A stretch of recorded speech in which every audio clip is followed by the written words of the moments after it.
Hello candidates. The ILP Goal Setting Plan is your first activity of the 22-23 induction year. In it, you will begin by gathering information in 3 key areas that will be used to create your growth goals for the year. Last, you will create an additional goal that targets a professional aspiration you have. A first area you will gather information from to help you set growth goals is reflecting on the goals you set at the end of last year.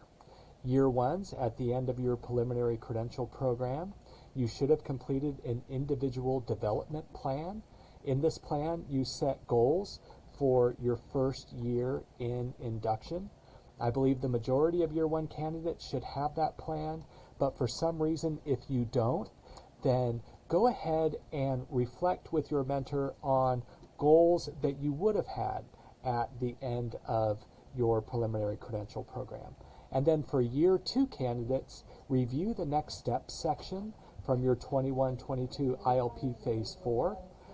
There at the end of your ILP document, you did set goals for your next year in induction to ensure that your growth continues. And then go ahead and record that information in the gray box here. The second area that you will explore to help you gain information to set goals is by self-assessing against the CSTP elements. If you click on the link here in the directions, it'll take you to a CSTP self-assessment document. Now, year ones, you are going to focus on standards 1 through 3, and then year 2s, you are going to focus on standards 4 through 6. And so the goal is to go through each element within your 3 assigned CSTP standards and then use the scale here, 1 through 4, 1 being not in practice, 2 being experimenting, 3 applying, and 4 fine-tuning, and then place an X in the corresponding number box to indicate what you believe is your current level of practice within that CSTP element area. Now, this CSTP self-assessment will not be turned into us, but the information here will be used to help you set goals back here on your goal setting plan. So once you complete your CSTP self-assessment, in the box here, describe the results of your CSTP self-assessment. The third point of data that will go into creating your growth goals is consulting with your site administrator. You can meet with your site administrator in person or via Zoom or through email or phone call. What you want to ask is district and school site goals for the current school year, and then any expectations that your site administrator has for teachers on your school site within your specific job assignment. So these wouldn't be specific goals for you. Rather, for example, if you're a first grade teacher on your school site, it would be general goals for all first grade teachers there at your school.